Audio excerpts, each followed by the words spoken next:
बिस्मिल्लाहिर्रहमानिर्रहीम। आप देख रहे हैं मगर ट्रैवल्स। मैं उम्मीद करता हूँ आप सब खैरियत से होंगे। आज कुवैत के हवाले से 3 इंपॉर्टेंट अपडेट्स हैं जो आपसे डिस्कस करनी है। पहली अपडेट कुवैत एयरपोर्ट से है, जिसमें कुवैत की सिविल एविएशन अथॉरिटी ने इस बात का ऐलान किया है कि अब कुवैत की जो ऑपरेशनल कैपेसिटी है कुवैत एयरपोर्ट की, वो 1000 मुसाफरों से बढ़ाकर 3500 मुसाफरों से कर दी है डेली बेसिस पे।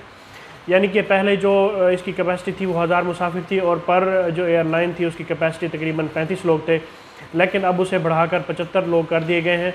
और जो डेली बेसिस पे जो कैपेसिटी है एयरपोर्ट की वो 3500 अफराद के लिए है। ये अब कोविड-19 की वैक्सीनेशन और उसके बाद कुवैत की जो एयरलाइंस हैं इन्होंने कुवैत की जो अथॉरिटीज़ हैं उन्हें इस बात पे रिक्वेस्ट की है कि अब जो कुवैत में वैक्सीनेशन हो रही है या बाकी वर्ल्ड वाइड जो है वैक्सीनेशन हो रही है, इस हवाले से जो अब कोरोना के जो चांसेस हैं वो अब कम होते जा रहे हैं। तो इस हवाले से इस बात का फ़ैसला किया गया है कि अब मरहलावार सिस्टम में कुवैत की जो ऑपरेशनल अथॉरिटी है एयरपोर्ट की जो कैपेसिटी है वो अब बढ़ाई जाएगी और इंशाअल्लाह आहिस्ता आहिस्ता जो बतदरीज इसको बढ़ाकर नॉर्मल पोजीशन में कुवैत का जो एयरपोर्ट है इसे लाया जाएगा और फ़्लाइट्स की जो सिलसिला है इसको कम्प्लीटली तौर पर रिज्यूम कर दिया जाएगा।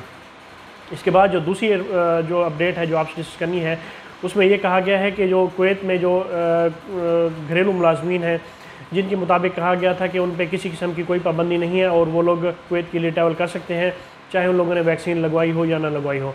उस सूरत में अब एक इसकी डेवलपमेंट सामने ये है जिसमें कहा गया है कि जो घरेलू मुलाजमीन कुवैत के लिए ट्रैवल करेंगे उनके लिए ज़रूरी है कि वो लोग जैसे ही कुवैत एयरपोर्ट पर पहुँचेंगे तो उनका स्वैब टेस्ट लिया जाएगा और वो टेस्ट जब उनका लिया जाएगा उसके बाद ही उन्हें उनकी कफ़ील की जानिब से जो होटल बुक किए गए होंगे उन्हें 14 दिन वहाँ जाके क्वारंटीन करना पड़ेगा।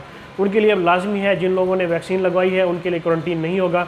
और जैसे घरेलू मुलाजमीन जो कुवैत पहुँच जाएंगे और उन लोगों ने अभी तक वैक्सीन नहीं लगवाई होगी तो उनके जो कफ़ील होंगे उनकी रिस्पॉन्सिबिलिटी है कि उन्हें अब 14 दिन का जो क्वारंटीन है उन्हें ये करना पड़ेगा। और इसके बाद जो तीसरी अपडेट लास्ट अपडेट जो इस हवाले से आपसे डिस्कस करनी है वो ये है कि कुवैत में जो भी अवामी मकामात हैं जो पब्लिक प्लेसेस हैं जिसमें मार्केट्स, पार्क्स, होटल्स वगैरह, इसमें कहा गया है कि उन तमाम लोगों को इजाज़त होगी जो लोग वैक्सीन शुदा होंगे, जिसमें रेस्टोरेंट, क्लब, हेल्थ क्लब, उसके बाद सैलून वगैरह, इसमें जो भी ट्रेडिंग के कम्प्लेक्स वगैरह होंगे, जो भी शॉपिंग सेंटर्स होंगे, उनके लिए ज़रूरी है कि वो लोग भी वहाँ पे एंटर हों जिन्होंने वैक्सीन करवाई है। इसमें कैटेगरीज दी गई हैं।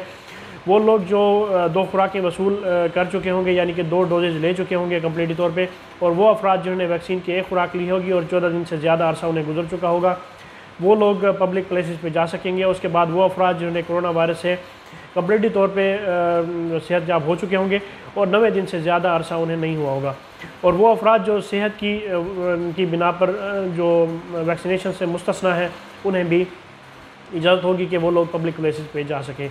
तो ये आज की कुवैत के हवाले से कुछ इंपॉर्टेंट अपडेट्स थी जो आपसे डिस्कस करनी थी। इस वीडियो को अपने दोस्तों के साथ शेयर कीजिए और मगर टावर को सब्सक्राइब करना भूलें। अल्लाह पाक हम सब का हम नासिर हो। अल्लाह हाफिज़।